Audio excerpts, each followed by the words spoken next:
여러분, 오늘 어느새 2019년 달력이 한 장이 남았어요. 12월이 되었고 이제 12월 가운데 1일, 또 특별히 오늘이 대강절이 시작되는 그런 첫 주일이 됩니다. 자, 이 대강절 첫 주일에 우리 주님께서 오심을 우리가 기다리는데, 주님의 오심은 두 가지로 나눠볼 수가 있어요. 주님의 오심은 초림이 있고 재림이 있습니다. 2000년 전에 베들레헴에 어린 아기 예수로 오신 것이 초림이라고 말할 수가 있죠. 그리고 이제 주께서 말씀하신 대로 심판주로 오시게 되는데, 그 심판주로 오시는 주님을 재림의 주다 이렇게 말하는 거죠. 대강절이 무슨 절기냐? 대강절은 이미 오신 우리 주님, 초림의 주님을 기억하면서 또 초림의 주님이 약속하신 대로 재림하시는 그런 재림의 주를 기다리는 절기, 이것이 바로 대강절이라고 하는 거죠. 자, 이 대강절에 오늘 첫 주를 맞이해서 우리 주님께서 이 절기, 주를 기다리는 이 절기에 과연 우리가 무엇을 준비해야 될 것인가? 우리가 그냥 기다리는 것이 아니라 재림의 주로 오시는 분은 심판주로 온다고 그랬어요. 그러니까 심판주로 오시기 때문에 우리가 준비할 바가 있는 것입니다. 우리가 준비되지 않으면은 이제 기회가 없어지는 거예요. 재림하시는 주님을 기다리는 우리들, 정말 신실한 주의 종들, 성도로서 재림의 주를 이제 맞이할 때 당황하지 않고 그 주님과 함께 영원한 나라에 들어가기 위해서 우리가 준비해야 될 것, 오늘 말씀을 통해서 같이 상고해 보려고 하는 것입니다. 이제 엊그제가 블랙 프라이데이라고 해서 이제 추수감사절 지나고 아주 세일을 아주 세게 한다고 그러죠. 그래서 이제 뭐 베스트바이니 월마트니 이런 데 줄을 길게 늘어서는 것, 우리 지난주에 우리 안전사님께서 그 가정의 독특한 풍경 가운데 하나가 그 베스트바이에 얼마나 길게 줄이 서 있는지 보러 가는 게 그 가정에서 행하는 일 가운데 하나다, 그런 말씀도 했어요. 자, 이 블랙 프라이데이에 정말 많은 사람들이 그렇게 가서 싼 물건을 사게 됩니다. 근데 그곳에 가서 물건을 사게 될 때 점원들이 꼭 하나 더 청하는 게 있어요. 우리가 요청하는 게 뭐냐면 익스텐드 웨런티잖아요. 물건을 살 때마다 익스텐드 웨런티를 사라고 그렇게 온갖 좋은 말을 다 붙여가면서 그것을 이제 팔려고 애를 씁니다. 우리들은 웨런티를 웬만해서는 안 사죠. 여러분은 산지 모르겠어요. 저는 웨런티 참 사지 않았습니다. 근데 미국인들은 그 웨런티를 그래도 꽤 많이 사는 것 같아요. 우리는 웨런티를 낭비로 보는데 그분들은 아마 보장으로 생각하는 것 같아요. 그래서 많이 사서 그리고 위급할 때 그 웨런티의 도움을 받는 것을 봅니다. 저도 웨런티를 웬만하면 사지 않지만 10여 년 전에 저희 가정에 그때 최초로 42인치 대형 TV가 들어온 날이 있었어요. 그때 이 대형 TV, 지금은 너무 작지만 그때는 42인치만 해도 꽤 컸어요. 그래서 그 TV를 살면서 거기 이제 점원이 웨런티를 이제 사라 그러는 거예요. 그 가머니설에 넘어가지고 덜컥 이제 웨런티를 샀어요. 대금을 지불하고 나오면서 괜한 짓 했다, 공돈 날렸다, 그렇게 생각한 적이 있었는데, 아니 그거 사고 나서 얼마 지나지 않아서 그 TV에 두 번의 문제가 생겼어요. 그래서 이제 신청을 해갖고 이제 테크니션이 와서 고치고 가고 하는 것이 반복되다 보니까, 야, 그거 여러분 어떤 기분인지 알겠잖아요. 그냥 꽁돈 이제 세이브한 것 같은 거예요. 너무나 이제 좋았던 기억이 있습니다. 여러분, 이 제 웨런티 이야기를 하는 것은 뭐냐면, 우리가 살면서 어떤 위기나 어려움 가운데 또 내가 감당기 힘든 그런 일들을 당할 때 준비가 돼 있다고 하는 것, 그 문제를 해결할 수 있는 준비가 돼 있다고 하는 것이 얼마나 귀한 것이냐, 이런 생각을 하게 되는 거예요. 모든 면에서 준비가 됐다고 하는 것은 자기 자신에게는 안정감을 주죠. 그리고 다른 사람에게는 그 사람에 대해서 신뢰감을 주는 거예요. 저 사람은 잘 준비된 사람이다, 그래서 그와 함께 있으면 유익하다, 이런 생각을 주기 때문에 신뢰감을 준다고 하는 거예요. 여러분, 이것이 영적인 그런 차원으로 확대되면 더욱더 그러다고 하는 것이에요. 영적인 측면에서 준비된 성도는 그야말로 긴급한 상황이 돌출하고 갑자기 찾아오게 될 때 그야말로 그 심령이 요동치 않고 평안함을 유지하면서 그 문제를 대처해 나갈 수 있는 능력을 갖다라고 하는 거예요. 여러분, 영적으로 준비되어 있다고 하는 것이 얼마나 귀한 것인지, 주 안에 있게 되면은 그 모든 난관을 극복할 수 있는 자신감을 갖게 되고, 그리고 자신감 넘어서 하나님을 향한 신뢰를 갖게 되면서 하나님이 이루실 것을 믿고 맡기는, 그래서 그 마음 가운데 요상함이 없는 그런 은혜가 임한다고 하는 거예요. 오늘 본문의 말씀을 보면서 우리가 영적인 준비 가운데 정말 가장 잘 준비해야 될 것이 무엇이냐, 여러 가지 준비가 있지만 오늘 말씀 속에서 우리가 이 대강절 첫 번째 주, 심판의 주로 오시는 주님을 맞이하는 우리들이 갖추고 준비해야 될 것에 대해서 주시는 그런 교훈의 말씀을 듣고자 해요.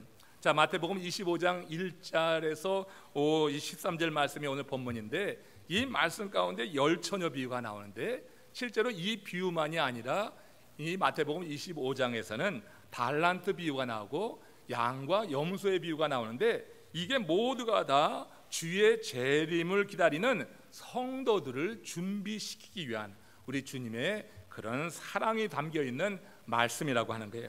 오늘 이 열처녀 비유를 통하여서 우리에게 주시는 메시지를 한번 들어보는데, 먼저 이제 마태복음 25장 1절에서 4절 먼저 열려 있네요. 우리 같이 합독해 읽겠습니다. 시작. 그때 천국은 마치 등을 들고 신랑을 맞으러 나간 열 처녀와 같다 하리니, 그 중에 5은 미련하고 5은 슬기 있는 자라.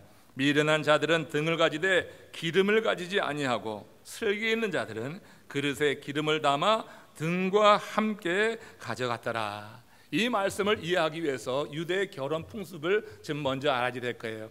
유대의 결혼 풍습을 보면은 결혼 하루 전에 신랑이 친구들을 다 초청해서 큰 잔치를 배설합니다. 그리고 그 다음날 결혼 당일이 되면은 이제 이 친구들과 함께 신랑이 신부를 맞으러 가죠. 그럼 신부 집에서는 그 장인 어른이 뭐 하냐면 딸의 친구들을 청해 가지고 이제 그 오는 신랑과 신랑의 친구를 맞이하는 그런 들러리를 세우는 준비를 하게 되는 거예요. 그러니까 여러분, 이 유대에서의 들러리라고 하는 것은 요즘 우리 결혼식에서 보듯이 뭐 남자 여자 나와서 이렇게 서 있는 이 정도가 아니라, 정말로 신랑을 맞이하는 아주 큰 책임, 막중한 임무를 가지고 이제 있는 이들이라고 하는 것을 먼저 알 필요가 있습니다. 그런데 오늘 본문을 대하면서 조금 이해하는 게 뭐냐면은, 왜 신랑이 밤에 신부를 맞이하러 가는가 하는 거예요. 왜 밤에 신부를 맞이하러 가는가? 그건 그 당시 유대 사회의 풍습이었는데, 낮에 그 뜨거운 폭염이 이런 관습, 이런 문화를 만들어냈다고 하는 것이죠. 한편은 이 이유가, 이 본문이 비유라고 하는 점을 감안해 보면은 이 밤은 그냥 자연적인 밤이 아니라 영적인 밤이다 하는 것을 먼저 알고 이 말씀을 한번 살펴봐야지 될 거예요. 오늘 여기 25장 1절에 보면은 뭐라고 했냐면은, 그때 천국은 이렇게 시작이 됩니다. 그때 천국이라고 하는 말로 시작되는 이 표현으로 와서 바로 예수님은 이 열처녀 비유가 천국에 관한 이야기임을 밝히고 있다고 하는 거죠. 그렇기 때문에 여기서 신랑이라고 하는 것은 이 땅에 다시 오실 당신의 이야기를 하는 거예요. 당신의 이야기를 지금 하고 있는 거야. 그래서 자기 자신 예수 그리스도, 곧 재림하실 예수님을 의미한다고 할 수가 있고, 이 10명의 처녀들이라고 하는 것은 다시 오시는 재림의 주를 맞이하는 성도다, 이렇게 볼 수가 있습니다. 문제는요, 그 10명 중에 5은 지혜롭고 5은 미련하다고 했어요. 그러니까 5은 지혜롭고 5은 미련하다. 근데 이들이 다 등을 들고 있는 거예요.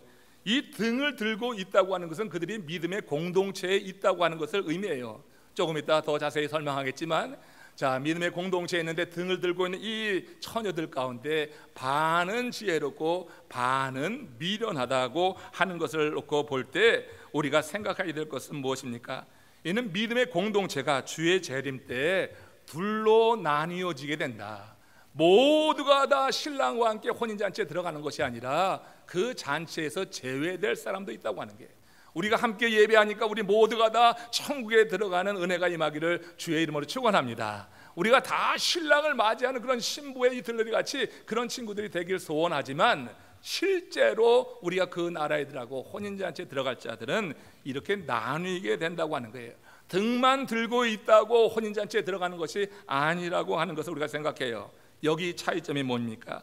10명의 자녀를 이렇게 슬기로운 자와 미련한 자로 나누는 것은 기름을 충분히 준비했느냐 그렇지 않느냐로 나뉘게 되는 거예요. 그 차이가 정말로 크다고 하는 거예요.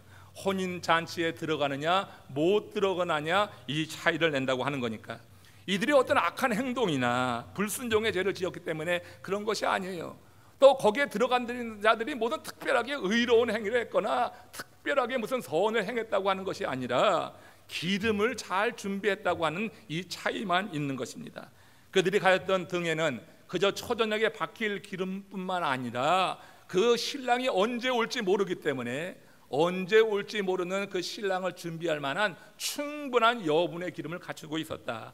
이것이 바로 슬기로운 처녀와 미련한 처녀를 가르는 기준이 되고 있다고 하는 것을 생각합니다. 등을 들었다고 하는 것, 이건 교회 공동체 안에 속한 그런 사람들이라고 하는 거예요. 여러분, 이 등이라고 하는 것이 무엇입니까? 등이라고 하는 것이 이 교회 공동체 안에 속했다고 하는 것을 하나로 말해주는 거예요. 그러니까 이 등이라고 하는 것을 우리는 외적인 신앙 또 이렇게도 생각해 볼 수가 있어요. 그리고 그 등 안에 들어있는 기름이라고 하는 것을 내적인 신앙이다, 이렇게 우리가 설명할 수가 있는 것입니다. 그렇다면 외적인 신앙에 속한 것이 뭐가 있을까요? 외적인 신앙에 속한 것은 교회에 출석하는 것, 직분 받고 무슨 사역하는 것, 뭐 이런 거 외적인 신앙이라고 말할 수가 있을 거예요. 그러나 여러분, 정말 중요한 것이 뭐냐고 하면은 외적인 신앙, 교회 안에 속했다고 하는 것만으로 우리가 혼인잔치에 들어가는 것이 아니라 그 속한 그 성도들의 삶 속에 이 내적인 신앙이 확실하게 자리하고 있느냐, 그것은 기름으로 표현하고 있는데 이 신앙의 내용이 얼마나 확실하느냐, 여기에 달렸다고 하는 것입니다. 여러분, 전통적인 해석에 따르면 성령이라고 이 기름을 말하고 있지만 구원받은 성도들의 내면에 거주하시는 성령이라고 말하게 될 때 아주 중요한 신학적인 오류가 하나 있게 돼요. 그것이 뭐냐면은 기름이 없어지듯이 성령도 사라질 수 있는가 하는 질문이 생긴다고 하는 거예요. 등에 불을 켜놓으면 기름이 줄어들잖아요. 이것처럼 성도들 안에 들어온 성령님이 그렇게 줄어들다가 사라질 수 있는 거 아니냐는 이런 질문을 갖게 돼요. 정통적으로 이 기름을 성령이라고 말하지만 성령으로만 제한한다고 할 때는 이런 오류를 우리는 생각하고 답할 수 있어야 될 거예요. 한마디로 우리가 구원받은 이 시간이 지나게 되면은 그 구원이라고 하는 것이 없어질 수 있는가? 이건 아니라고 하는 거죠. 우리 주님께서 이에 대해서 이미 밝히신 말씀이 있어요. 그러냐 확인해 보면은 요한복음 14장 16절 17절 말씀입니다. 같이 읽습니다. 시작. 내가 아버지께 구하겠으니 그가 또 다른 보혜사를 너에게 주사 영원토록 너희와 함께 있게 하리니 그는 진리의 영이라. 세상은 능히 그를 받지 못하나니 이는 그를 보지도 못하고 알지도 못함이라. 그러나 너희는 그를 아나니 그는 너희와 함께 거하시며 또 너희 속에 계시겠습니다. 너희 속에 계신 이 진리의 영 보혜사는 영원히 함께 한다고 하는 거예요. 그렇기 때문에 이 기름이라고 하는 것을 성령으로만 제한하게 될 때 기름이 떨어져서 아니 혼인잔치에 들어가지 못했다고 하는 것을 어떻게 설명할 수 있겠어요? 이 질문에 대해서 답을 할 수 있어야 돼요. 그래서 이 기름이라고 하는 것을 좀 다른 차원에서 우리가 지금 생각해 보게 되면은 그것은 바로 우리의 신앙의 본질에 속하는 것이다. 그래서 그리스도 안에서 얻는 죄 사함의 은혜, 내가 죄 사함 받았다고 하는 이 확신, 이 내적인 확신이 우리 안에 있는 기름이다, 이렇게 말할 수가 있을 거예요. 그래서 거듭난 생명, 이런 것이 바로 우리 안에 있는 기름으로 고백될 수 있는 겁니다. 하나님을 신뢰하고 그분을 의지하는 실제적인 믿음이라고 하는 것이 있느냐? 다만 등만 들고 교회에 출석하고 이 성전 안에서 예배한다고 우리가 구원에 이르는 것이냐? 이게 아니더라. 그 안에 기름이 있어야 되는데 이건 실제적인 본질적인 문제라고 하는 거예요. 여러분, 죄 사함에 대한 확신이 확실하게 있어야 될 줄로 믿습니다. 죄 사함에 대한 확신이 확실하게 내면에 가게 될 때 이것이 우리 안에 기름을 잔뜩 준비하고 있는 것이 되고 예수의 생명, 죄 사함으로 말미암아 우리 안에 예수의 생명이 있다고 하는 것. 이게 뭐냐면 예수가 통치하는 그런 삶을 지금 살고 있느냐 마냐 하는 거예요. 여러분, 등만 들고 있는 것은요 교회에 출석하는 것입니다. 그러나 여러분, 그 등 안에 기름이 준비되고 여분의 기름이 준비되어 있다고 하는 것은 우리가 여러분 출석만 하는 것이 아니라 그리스도가 통치하는 그런 삶을 살아가는 것이라고 말할 수가 있는 거예요. 여러분, 슬기로운 처녀와 미련한 처녀, 그 혼인잔치에 들어가고 못 들어가는 것을 나누는 것은 단순히 등이 아니라 그 등 안을 가득 채울 수 있는 기름이 있어야 됨을 믿으시기를 주의 이름으로 축원합니다. 근데 오늘날 많은 사람들이요, 기름보다는 등에 관심을 하는 거예요. 등에 관심이에요. 그래서 등만 들고 있으면 뭐 된 것처럼 생각해요. 서울에 여러분 대형 교회에 나가는 맘모스 교회에 나가는 사람들이 모두가 그런 건 아니지만요, 이 등 하나 들고 있는 것을 가지고 자부심을 삼는 거야. 나 어느 교회 다닌다고 하면서 그렇지 못한 이름도 없는 교회 다니는 성도들에 대해서 무시하고 아주 룩다운하는 아주 우스운 장면들이 여러분 심심치 않게 보이는 것을 보게 됩니다. 등만 들었다고 구원에 이른 것이냐? 아닙니다. 아무리 화려한 그런 교회에 다닌다 할지라도, 아무리 여러분 멋진 그런 장식이 되어 있는 교회에 다닌다 할지라도 그 안에 기름이 없으면 안 된다고 하는 거예요. 내면의 확신, 내가 죄 사함을 받았다고 하는 것, 예수의 생명이 내 안에 있다고 하는 것, 그래서 내가 그 생명의 능력을 가지고 하나님의 통치를 받으며 하나님의 일을 감당한다고 하는 이런 확신이 없다고 하면은 등만 들어서 구원에 이르는 것은 아니다. 이런 내면의 확신이 결국은 신랑 예수를 맞이할 때 당황하지 않고 그분과 함께 혼인잔치에 들어갈 수 있는 매우 중요한 요인이라고 하는 것을 우리는 생각해 봐야지 되는 것입니다. 아무리 호화스러운 등이라 할지라도 그 속에 기름이 없으면 등으로서 기능할 수가 없는 거예요. 아무리 비싼 부가티나 람보기니 같은 차라고 해도 거기에 여러분 가스가 없으면 갈 수가 없는 거예요. 그냥 장식만 좋은 거예요. 보기만 좋은 거예요. 실제로 그 사람이 능력을 발휘하지 못하는 거예요. 교회가 여러분, 우리 교회도 아름다운 교회 아니에요. 이제 마이애미 지역에서는 가장 아름다운 교회가 됐어요. 이 교회 성전만 놓고 보면 빠지지 않는단 말이에요. 그러니까 이 안에 있는 우리들이 기름을 준비하지 않으면 그냥 우리도 등만 들고 있는 거야. 등만 들고서 무슨 일이 일어나냐고요. 등만 들고서는 아무런 일도 일어나지 않는 거예요. 등 든 사람들 그 내면에 이와 같이 정말 주님께서 말씀하신 이 기름으로 가득 차게 될 때 구원의 확신, 죄사함의 확신, 예수의 생명, 그리고 하나님의 말씀이 우리를 이루어 나가는 그런 삶을 살게 될 때 그 사람이 열매 맺는 하나님의 사람으로 혼인잔치에 들어가게 되는 줄로 믿습니다. 우리 중에 어떤 분들은 주일날 교회 만나면 구원받는 줄 생각해요. 교회에 등록하고 헌금도 하고 사역도 하니까 구원받을 수 있다고 생각하는지 모르지만 아니라고 하는 거예요. 절반은 갈려진다고 하는 것, 우리가 생각하면서 이 대강절 첫 번째 주, 심판의 주로 오시는 재림의 주님을 우리가 기다리면서 우리가 함께 심각하게 생각해야 될 일이라고 하는 것을 생각해 봐야지 될 것입니다. 등은 있는데 기름이 없는 사람을 다른 말로 해서 불 꺼진 그리스도인이다, 이렇게 말할 수 있을 거예요. 불 꺼진 그리스도인 여러분 있습니까? 없습니까? 우리가 불 꺼진 그리스도인이 있어요. 등이 화려한 곳에 몸만 출석하지 실제로 능력을 발휘하지 못해서 어떤 사회의 불이나 죄악에 대해서 한마디 말도 못하고 그 안에서만 갇혀서 그렇게 자기 혼자 그렇게 수련을 쌓아가는 그런 상태에 있어 가지고는 안 된다. 우리가 이런 분명히 죄에 대해서 불의에 대해서 말할 수 있고 또 하나님의 말씀이 지도하는 대로 행동할 수 있는 그런 단계로 나가기 위해서는 단순히 등만 들어서는 안 된다. 우리 안에 기름이 있어야 된다. 내적인 확신, 예수의 생명이 있을 때 육신의 어떤 불이익이나 어떤 핍박이나 이런 걸 두려워하지 않고 하나님의 일을 이루어 나갈 수 있는 것이라고 생각해요. 주님은 우리에게 너희는 세상의 빛이라고 했어요. 불을 켜가지고 말 아래 두는 사람 없다, 등경 위에 둔다고 그랬어요. 우리가 예수 믿는 것이 우리 안에 말씀의 빛이 비치고 있는 것이 사람들에게 다 보여야지 된다고 하는 거예요. 근데 여러분 등 안에만 갇혀가지고 있어가지고 그 빛을 발산하려고 하지 않는다고 하면 이것은 책망받은 일이고 재림의 주로 오시는 주님을 맞이할 수 있는 그런 모습은 분명히 아닐 거예요. 우리 안에 말씀의 빛이 환히 빛나는 하나님의 사람들 되시기를 주의 이름으로 축원합니다. 이 빛을 가지고 여러분들이 가는 곳에 어둠이 좀 사라지는 역사가 있기를 원합니다. 내가 가도 여전히 그 어둠 가운데 내가 파묻혀서 아무런 존재감도 드러내지 못하고 산다고 하면 그건 여러분 크리스천이 아니잖아요. 우리 안에 여러분 생명의 빛이 비치고 있다고 하면 내가 감으로 말미암아서 그곳의 어둠이 어느 정도 사라지고 변화가 나타나야지 되는데 이 세상에 아무런 변화도 이루지 못한다고 하면 말 아래에 있는 등불과 별 다름이 없다고 하는 거예요.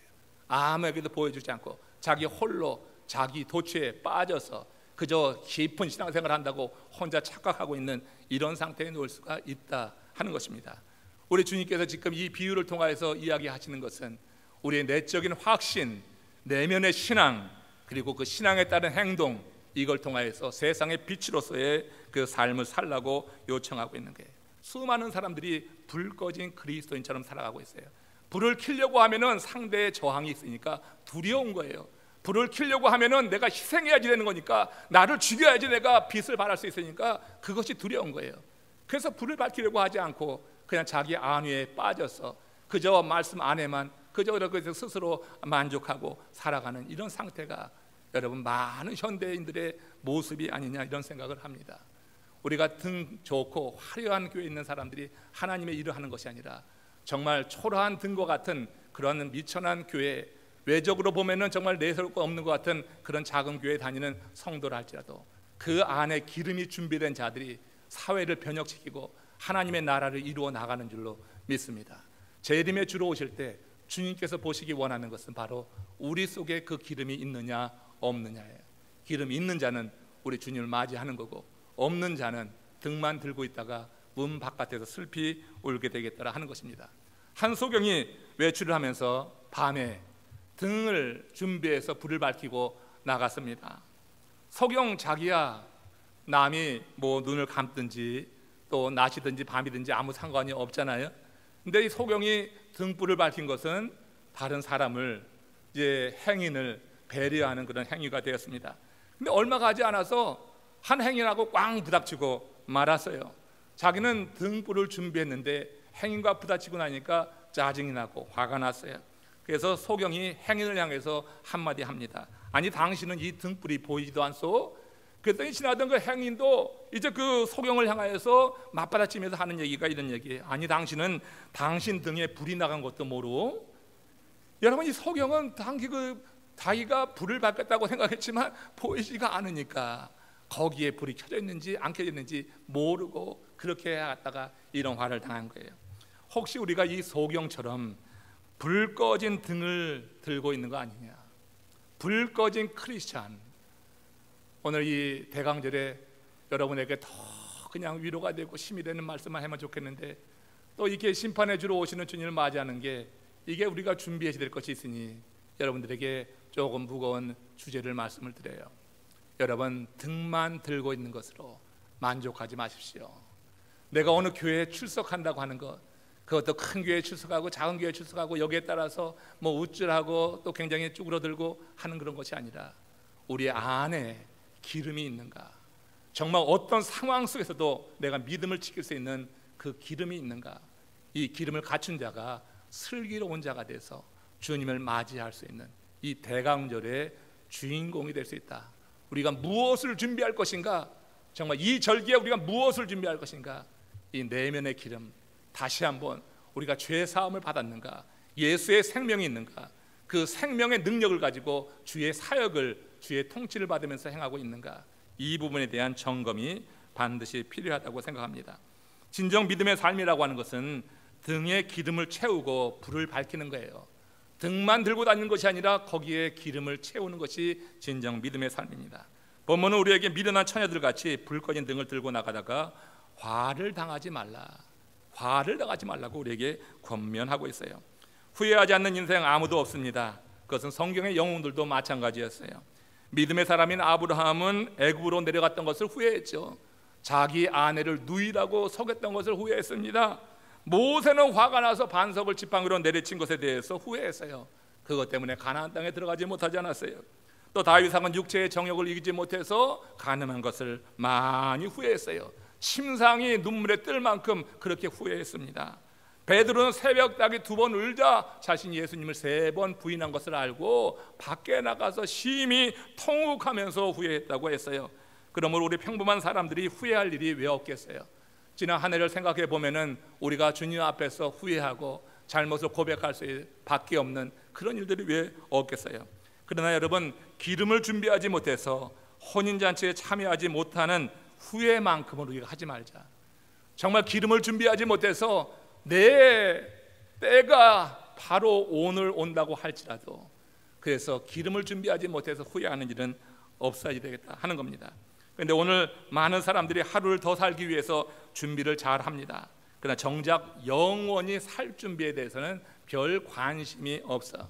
세상에 너무나 많은 시선을 강탈하는 재미있는 것들이 많이 있고 우리의 귀를 이렇게 끌어들이는 그와 같은 소리들이 많이 있어요. 그래서 여러분, 영원을 준비하는 일에는 별 관심이 없이 살아갈 때가 많습니다. 하나님 나라에서 영원히 살 준비를 해야 하는 곳, 바로 여기 이 세상입니다. 그렇게 많은 도전이 있고 유혹이 있어도 우리가 해야지 될 가장 중요한 준비는 바로 그 나라에 들어갈 준비요, 우리의 이 등에 기름을 채우는 준비라고 하는 것을 꼭 잊어서는 안 될 것입니다. 그러면 우리가 어떻게 영원히 살 준비를 할 수 있을까? 바울의 말씀을 한번 들어봅시다. 고린도후서 6장 2절입니다. 6장 2절에 보라, 지금은 은혜 받을 만한 때요, 보라, 지금은 구원의 날이라 했어요. 우리 모두 은혜를 받을 때 놓치지 말고 받아서 믿음의 내적인 확신이 더 확실하게 무장돼야지 된다고 하는 것입니다. 그래서 우리가 주님을 더 깊이 사랑하고 성령과 동행하며 영적인 열매를 맺어야지 되겠다. 우리가 준비할 것이 바로 그거예요. 지금 은혜를 받아서 우리 내면의 등에 이제 기름을 채워보자. 이런 믿음의 삶은 누구도 대신할 수 있는 게 아니에요. 이런 믿음의 삶을 사는 것이 부모가 잘 믿는다고 자녀에게 그냥 전수되는 것이 아닌 것입니다. 이것이 열처녀 비유의 교훈이라고 하는 거예요. 기름은 자기 스스로 준비해야지 되는 것입니다.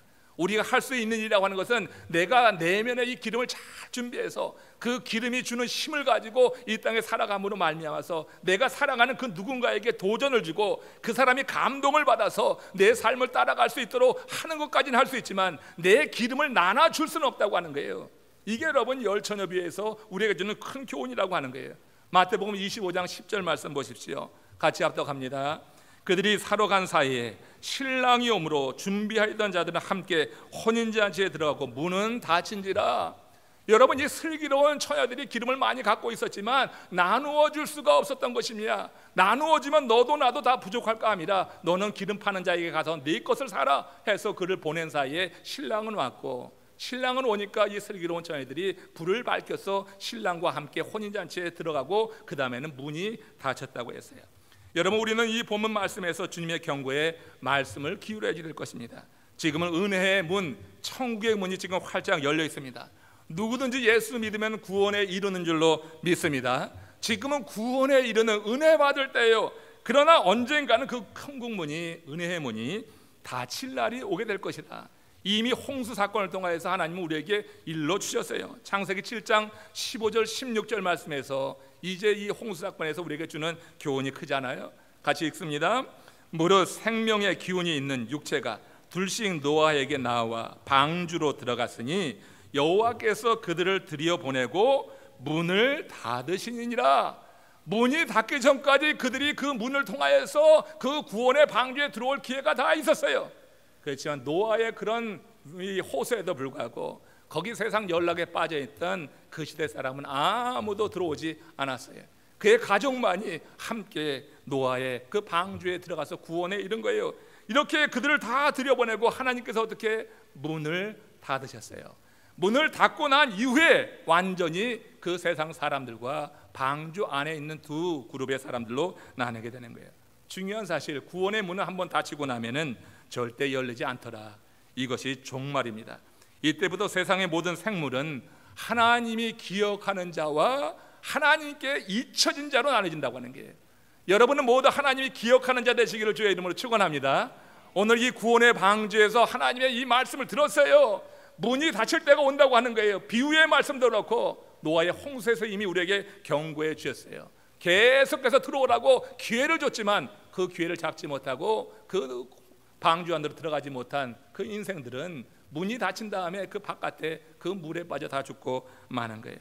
이 세상 모든 사람들이 하나님이 기억하는 자와 하나님께 잊혀진 존재를 나누는 거예요. 여러분들, 하나님께 잊혀진 존재가 어떤 것입니까? 하나님께 잊혀진 존재야말로 저주받은 인생이 되는 거예요. 창세기 8장 1절에 보면 이런 말씀이 있습니다. 하나님이 노아와 그와 함께 방주에 있는 모든 들짐승과 가축을 기억하셨더라. 방주 안에 들어온 자만 하나님이 기억하셔요. 방주 바깥에 있던 모든 물에 빠져가는 그 인생들 아무리 그때는 외쳐봤자 하나님이 기억하지 않는 거예요. 하나님이 기억하시면 구원의 손길을 내미는 거예요. 하나님이 여러분을 기억하시기 때문에 여러분이 위험에 있을 때 주의 이름만 부르면 하나님께서 기억하셔서 그 어려움 가운데서 건져내실 줄로 믿습니다. 우리 하나님이 기억한다고 하는 것이 그거야. 하나님이 나를 기억한다고 하는 것이 그런 의미가 있어요. 우리를 구원해 주신다고 하는 게, 하나님께서 이 방주 안에 있는 사람을 기억하셨어요. 그러나 문이 닫힌 이후에는 방주 바깥에 있던 모든 사람들은 하나님이 기억하지 않았어. 하나님께 잊혀진 존재가 되고 말았어요. 이렇게 하나님이 기억하는 자는 하나님의 품 안에 거하고 하나님께 잊혀진 자는 문 밖에 버려지는 것, 이게 바로 종말에 이루어질 일이다. 이 10명의 처녀 비유가 바로 그걸 이야기해 주는 거다. 기름은 나눠줄 수가 없어요. 아무리 내 생명보다 귀한 아들, 딸이라 할지라도 기름을 나눠줄 수는 없는 거예요. 그러나 내가 기름을 가진 자로서 정말 그 말씀 안에서 그 말씀이 지도하는 대로 살아가고 있으면 자녀들이 그걸 보고 함께 따라가면서 그들 스스로 기름을 준비하는 자가 될 수 있는 줄로 믿습니다.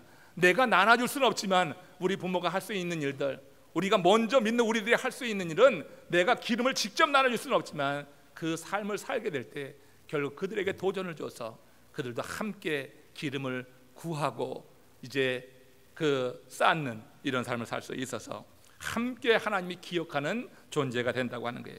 그러므로 우리는요, 문이 닫히기 전에, 이 세상의 삶이 끝나기 전에 준비해야 될 것을 반드시 준비해야 되겠다. 마태복음 25장 11절 12절 오늘 본문 끝부분의 말씀 한번 보십시오. 같이 합독합니다. 그 후에 남은 처녀들이 와서 이르되 주여 주여 우리에게 열어주소서. 대답하여 이르되 진실로 너희에게 이르노니 내가 너희를 알지 못하노라 하였느니라. 여러분, 아직 움직일 수 있고 아직 눈이 밝고 총명이 흐려지지 않았을 때 기름을 준비하시기를 다시 한번 간곡히 부탁합니다. 내 눈이 시력이 약해지지 않았을 때, 거동할 수 있을 때, 예배할 수 있을 때, 그럴 때 기름을 준비하셔야지 돼요. 그렇지 않으면 이 5명의 미련한 처녀처럼 주여 주여 나중에 가서 아무리 외쳐도 하나님께 잊혀진 자야. 그 주님께 잊혀진 자이기 때문에 그때 여러분 그들을 알지 못한다고 하는 거예요. 하나님이 기억하는 존재가 돼야지 잊혀진 존재가 되면 어떡할 것인가. 우리는 문이 닫히기 전에, 그래서 이 땅의 생이 끝나기 전에 준비해야 될 것이다. 우리가 여러 가지 많은 거 준비할 것이지만 우리가 당장 이 안에서, 세상 안에서의 삶만을 위해서 준비할 것이 아니라 세상 넘어서 영원한 삶을 위한 준비를 지금 갖춰야 될 것이다 하는 것을 꼭 염두에 두십시오. 이욥 우화 중에 이빨 가는 산돼지라고 하는 그 우화가 하나 있어요. 어느 봄날이었어요. 여우가 숲속을 거니는데 저 밑에 바위 밑에서 멧돼지 한 마리가 그 이빨을 그냥 갈고 있는 거예요. 여우가 다가가도록 이 멧돼지가 그 여우가 오는 것도 모르고 이빨을 열심히 갈고 있었습니다. 그 여우가 멧돼지에게 한마디 했어요. 이렇게 좋은 봄날 놀지 않고 이빨만 갈고 있나? 근데도 이 멧돼지가 아무 대꾸도 하지 않고 계속해서 이빨을 가는 거예요. 마침내 그 이빨이 아주 반짝반짝 빛이 나고 날카로워졌습니다. 아무리 힘센 짐승이라도 한 번 찌르면은 다 무찌를 수 있을 만큼 됐어요. 그제서야 이 멧돼지가 여우에게 한마디 합니다. 여우, 자네는 내가 괜한 일을 하고 있다고 생각하는가? 아니, 물론 괜한 일은 아니지. 그렇지만 이렇게 평화로운 날에 이빨 갈고 있다고 하는 게 좀 우스워 보여서 그러네. 그때 이 멧돼지가 여우에게 하는 말이 그런 거예요. 그래? 그럼 내가 사냥꾼에게 쫓기고 있을 때 그때 이빨을 갈아야 되겠나? 내가 사자에게 물려 죽을 그 순간에 그때 이빨을 갈아야 되겠나? 내가 사냥꾼이나 사자에게 쫓길 때 이빨 갈고 있으면 그 생명은 내 생명이 아닐 거네. 그 사냥꾼과 사자의 것이지. 이 조용한 날 이빨을 갈아두어야 위험한 날에 쓸 수 있는 것이네. 여러분, 이 10명의 처녀 가운데 지혜로운 슬기로운 처녀는 평화로운 날에 기름을 준비한 거예요. 미련한 처녀는 평화로운 날에 다음에 이 평화로운 날에 육신의 즐거움을 취하고 이 세상의 낙에 취하고, 그러다 평화로운 날에는 아무것도 하지 않았어요. 그러다가 문이 닫히고 난 다음에 주여 주여 불러보지만 주님께서는 말하는 거예요. 내가 너를 알지 못하노라. 오늘 이 평화로운 날에 거룩한 성소에 오신 여러분들을 주의 이름으로 축복합니다. 여러분 내면의 기름, 여러분 등은 마련되어 있어요. 근데 그 등에 기름이 지금 준비되어 있는가? 지금 대강절 첫 번째 주 심판의 주로 오시는 거예요. 첫 번째 초림의 주처럼 그냥 모든 사람을 사랑하고 안고 그냥 사랑해 줘, 이것만이 아니에요. 이제 심판의 죄예요. 다시 오시는 주는 심판의 죄야. 여러분, 위협하려고 하는 얘기가 아니니까 귀담아 들으시기 바랍니다. 다시 오시는 주는요, 심판의 죄예요. 거기 심판 가운데 제외되면은 이제 가망이 없어요. 문이 닫히고 마는 거예요. 우리가 준비해야 될 것은 바로 이 평화로운 날에, 아무런 문제가 없다고 하는 그날에 우리가 준비해야지 될 것, 세상 것이 아니라 바로 이렇게 하나님께서 우리의 내면을 보시고 충분히 그래 내가 구원에 이를 만한 기름을 준비했구나 하는 그런 기름을 예비하는 시간이 돼야지 될 것이라고 하는 거예요. 웨슬리 목사님께서 오늘 밤에 죽게 된다면 무엇을 준비하시겠습니까? 하는 그런 질문을 받고 이런 대답을 했습니다. 웨슬리 목사님은 감리교를 창시한 목사님이에요. 17세기 영국의 대변화를 이었던 그런 아주 영성 대가 우리 웨슬리 목사님입니다. 웨슬리 목사님이 그런 대답을 했어요. 글쎄요, 따로 무슨 준비를 필요할까요? 날마다 준비하고 있는데 새삼 무엇을 준비하겠습니까? 오늘 밤 죽는다면 나는 그 이튿날 새벽에서 눈을 뜨게 될 것을 믿습니다. 여러분, 우리가 내면의 기름을 잘 준비하고 있는 사람이 이 세상에서 짧게 살다가는 생명에 집착하지 않는 거예요. 이제 저는 여러분들이 이만큼 살았으면은 육신의 생명에만, 거기에만 집착하는 이런 단계를 넘어서서 이제는 하나님의 나라에서 영원히 살 것에 대해서 관심을 갖고 준비하는 그런 하나님의 사람이 되기를 원합니다. 그렇게 살다 보면요, 장수는 하나님의 주권에 있는 거예요. 내가 아무리 운동을 하고 밤낮 아령을 들어보고 이것저것 식단을 조절해보고 해야 하나님이 정하신 기간만큼 사는 겁니다. 생명의 연한은 완전히 하나님께 달려있는 거예요. 그렇기 때문에 우리가 준비해야 될 것이 무엇이냐, 그 영원한 나라에 들어갈 준비, 이 내면의 기름을 준비해서 어느 때 내 마지막 순간이 온다 할지라도 이렇게 말할 수 있는 것, 내가 오늘 밤에 이 땅에서 눈을 감는다고 하면 바로 새벽에는 내가 천국에서 눈을 뜰 것입니다. 이렇게 말할 수 있을 만큼 오늘 준비를 잘 갖춰 나가시고 정말 준비할 것이 무엇인지를 분별해서 세상 것만이 아닌 하나님의 영광을 위한 준비를 갖추는 가운데 하나님이 이 땅에 필요한 것도 채우시고 하나님께서 이 땅에서 하나님의 사역을 위해서 우리에게 주시는 것을, 이건 하나님이 내게 주신 것이다, 이건 하나님이 내게 주신 거야, 특별한 선물이다, 이렇게 받아서 감사하시면서 그것을 사용할 수 있기를 원해요.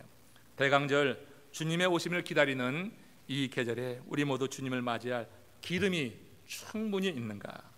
돈 좀 더 벌어보고 육신의 쾌락 좀 더 즐겨보다가 나중에 준비해도 되겠지 하고 미루지 마십시오. 미련한 처녀들이 그렇게 살았던 거예요. 나중에 하다가 닫힌 문을 두드리면서 후회하게 된 겁니다. 이왕에 닫힌 문 열리지가 않는 거예요. 내가 너희를 알지 못하노라. 닫힌 문 앞에서 눈물 흘리고 통곡해봐야 소용이 없어요. 노아의 방주문 닫히기 전까지는 기회가 있었지만 닫히고 나서는 하나님이 기억하지 않았어요. 그러므로 문이 닫히기 전에 기름을 준비하자. 그런 믿음의 불을 밝히자. 우리가 믿는 사람으로서 우리가 너가 세상의 빛이라고 했는데 내가 믿는 믿음의 삶이 구현돼서 나타나야지. 교회 안에서만 아무리 소리 질러야 소용이 없죠. 우리 안에 있는 믿음의 불이 분명히 밝혀져서 세상을 밝히는데 쓰임받는 하나님의 사람들. 그래서 지금 은혜 받을 만한 이때 은혜를 구하고 받고 구원의 확신 가운데 서서 그 하나님의 일을 준비하는 하나님의 사람들, 이 대강절 첫 번째 주일을 맞이하는 여러분 모두가 다 그렇게 신실한 하나님의 종이 되기를 주의 이름으로 축원합니다.